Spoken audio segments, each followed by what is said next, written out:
টিকবে না, ভেনেজুয়েলা টিকবে না, 5 মিনিটও টিকবে না, এটাই হচ্ছে নিখাদ বাস্তবতা। তবে মৃত্যুর আগে বা এই রাষ্ট্রটাকে আমেরিকার কবল থেকে বাঁচানোর জন্য সর্বশেষ একটা লড়াই করার প্রস্তুতি নিচ্ছে ভেনেজুয়েলা। প্রশ্ন হচ্ছে যে সামরিক শক্তিতে বিশ্ব চ্যাম্পিয়ন মার্কিন যুক্তরাষ্ট্র, যারা 5 থেকে 7 মিনিটের একটা ডেল্টা ফোর্সের অপারেশনে প্রেসিডেন্ট ভবন থেকে ঘুমন্ত প্রেসিডেন্টকে তুলে নিয়ে চলে যেতে পারে, আর এরপরে আপনারা দেখছেন মাচাদো ওই মহিলাকেই ক্ষমতায় বসাবে ট্রাম্প। তো এই সিচুয়েশনটাতে ভেনেজুয়েলার যারা সাধারণ নাগরিক আছেন, দেশপ্রেমিক নাগরিক আছেন, তারা মনে করছেন যে না ভাই, এইভাবে তো হাতে হাত রেখা বসে থাকা যায় না, চলো আমরা একটা ঝাঁকুনি দেই।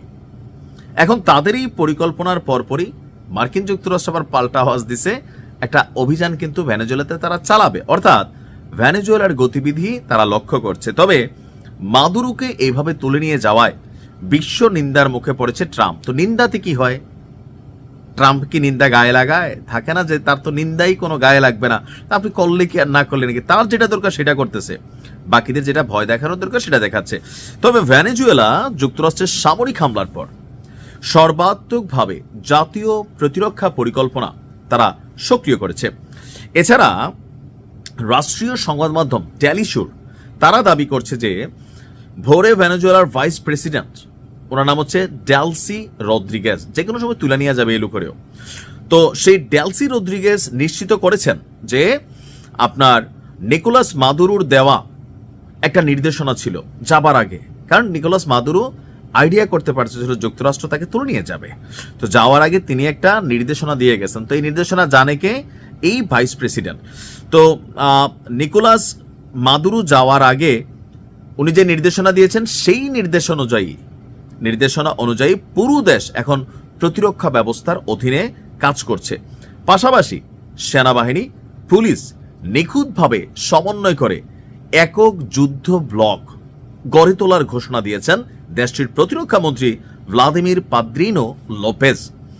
ভেনেজুয়েলার প্রেসিডেন্ট মাদুরো এবং ফার্স্ট লেডি সিলিয়া ফ্লোরেসকে অপহরণের তথ্য নিশ্চিত করা হয়েছে দেশটির পক্ষ থেকে।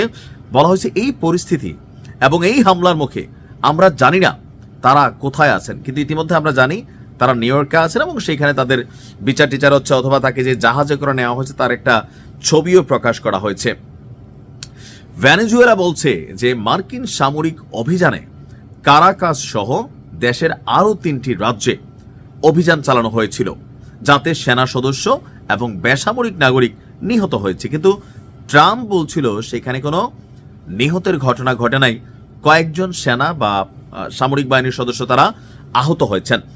এই পরিস্থিতিতে যুক্তরাষ্ট্রের সরকারের কাছে তারা ভেনেজুয়েলার ভাইস প্রেসিডেন্ট এবং পুনরায় প্রেসিডেন্ট মাদুরোর সতর্কবার্তার কথা স্মরণ করিয়ে দিয়েছেন।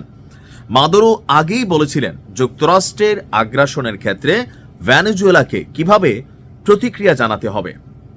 ভেনেজুয়েলার জনগণকে প্রথম যে নির্দেশ দিয়েছিলেন মাদুরো, তা হল রাস্তায় নেমে আসুন, মিলিশিয়া হিসাবে সংগঠিত হয়ে জাতির সর্বাত্মক প্রতিরক্ষা পরিকল্পনা সক্রিয় করুন। প্রেসিডেন্টকে অবৈধভাবে আটক করা এবং সাধারণ মানুষের উপর এই অভিযান চালানো আন্তর্জাতিক আইনের সুস্পষ্ট লঙ্ঘন। হোয়াট ইজ আন্তর্জাতিক? কিসের আন্তর্জাতিক? আমেরিকায় আন্তর্জাতিক, ওয়ান এন্ড অনলি, আর কোনো জাতিক পাতিক নাই। বস ইজ অলওয়েজ রাইট, তাই না? এটাই তো আমরা দেখছি।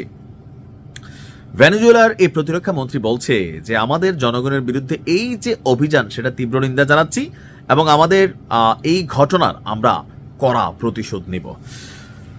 এখন শুনতে ভালো লাগছে, আমরা অনেকে লাইক টেক দিচ্ছি, কিন্তু বাস্তবতা হচ্ছে আমেরিকার সামনে 5 মিনিট টিকবে না ভেনেজুয়েলা যদি আমেরিকার সর্বাত্মক একটা অভিযান চালায়। That's all. তারপরেও একটা লড়াই বড় ধরনের বাড়তে যাচ্ছে, আর এটা জাতি দেখছে 2026-এর শুরুতেই। ভালো থাকবে।